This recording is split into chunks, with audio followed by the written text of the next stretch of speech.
بسم اللہ الرحمن الرحیم۔ شروع اللہ کے بابرکت نام سے جو بڑا مہربان اور نہایت رحم کرنے والا ہے۔ اسلامک سٹوریز چینل کے عزیز دوستو السلام علیکم۔ پیارے دوستو، آج ہم آپ کو حضرت موسیٰ علیہ السلام اور ملک الموت کا ایک دلچسپ واقعہ سنانے والے ہیں۔ آپ لوگوں سے التجا ہے کہ اس واقعے کو سننے کے لیے آخر تک ہمارے ساتھ رہیے گا۔ ایک مرتبہ حضرت موسیٰ علیہ السلام کے پاس ملک الموت آئے تو حضرت موسیٰ علیہ السلام ملک الموت سے کہنے لگے کہ اے ملک الموت، تو میری زیارت کے لیے آیا ہے یا میری روح قبض کرنے کے لیے؟ تو ملک الموت کہنے لگے کہ آپ کی روح قبض کرنے کے لیے آیا ہوں۔ اس پر حضرت موسیٰ علیہ السلام کہنے لگے اے ملک الموت، تو میری روح کس طرح سے قبض کرے گا؟ تو ملک الموت کہنے لگے آپ کے منہ کی طرف سے۔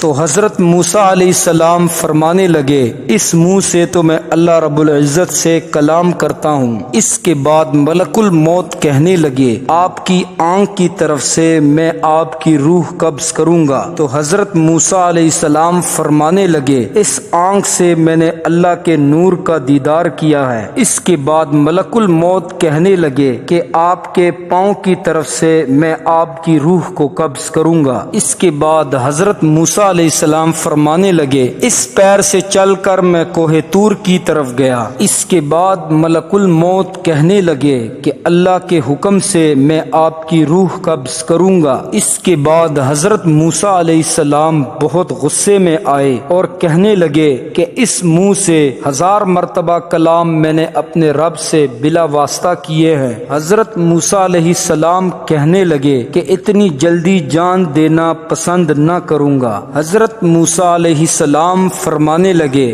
کہ اللہ رب العزت سے میرا ایک اور سوال بھی ہے۔ اس کے بعد ملک الموت اللہ رب العزت کے ہاں پیش ہوئے اور کہنے لگے اے پروردگار، تجھے تو سب معلوم ہے کہ حضرت موسیٰ علیہ السلام نے مجھ سے کیا کہا۔ اللہ کی طرف سے ندا آئی اے موسیٰ، تو مجھے جان دینا پسند نہ نہیں کرتا۔ اس کے بعد اللہ رب العزت کی طرف سے ندا آئی اے موسیٰ، آپ میری طرف آنے کو راضی ہی نہیں۔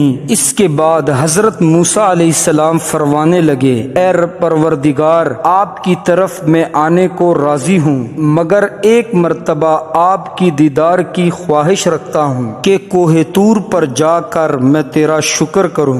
میری جان 1000 مرتبہ آپ پہ قربان۔ اس کے بعد حضرت موسیٰ علیہ السلام کوہ طور پر گئے اور اللہ رب العزت سے کہنے لگے اے پروردگار، میری آل اور قوم میں تجھ کو سونپی، اس کو اپنی رضا پر رکھنا اور ان کو مال حرام سے باز رکھنا اور ان کو حلال روزی عطا فرمانا۔ اس کے بعد اللہ رب العزت کی طرف سے ندا آئی اے موسیٰ، زمین پر عصا مار۔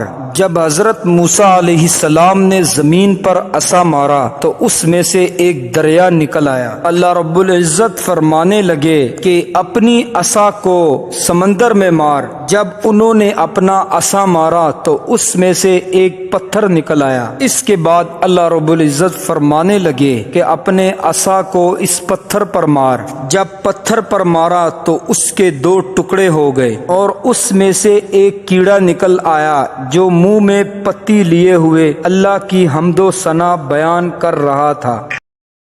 وہ کیڑا کہنے لگا اے پروردگار، تو مجھے سنتا بھی ہے، تو مجھے دیکھتا بھی ہے اور تو مجھے روزی بھی عطا فرماتا ہے۔ اے پروردگار، تو نے مجھے کبھی بھوکا بھی نہیں چھوڑا۔ اللہ رب العزت کی طرف سے ندا آئی اے موسیٰ، جب سمندر میں پتھر کے اندر کیڑے کو نہیں بھولا تو تیری امت کو کیسے بھول سکتا ہوں؟ یہ سننے کے بعد حضرت موسیٰ علیہ السلام بہت خوش ہوئے اور کوہ طور سے نیچے اتر آئے۔ راستے میں حضرت موسیٰ علیہ السلام نے دیکھا کہ 7 آدمی قبر کو کھود رہے تھے۔ حضرت موسیٰ علیہ السلام نے ان 7 بندوں سے پوچھا یہ قبر کس کے واسطے کھود رہے ہو؟ ان 7 بندوں نے حضرت موسیٰ علیہ السلام سے کہا جو صاحب قبر ہے وہ آپ کے قد جتنا ہے، ایک بار آپ قبر میں اتر کر دیکھ لیجئے۔ اس کے بعد حضرت موسیٰ علیہ السلام نے قبر میں اتر کر دیکھا۔ حضرت موسیٰ علیہ السلام کہنے لگے یہ کتنی خوب جگہ ہے، کاش یہ قبر میرے لیے ہوتی۔ اس کے بعد حضرت اسرائیل علیہ السلام ایک سیب لا کر حضرت موسیٰ علیہ السلام کے سامنے رکھ دیا۔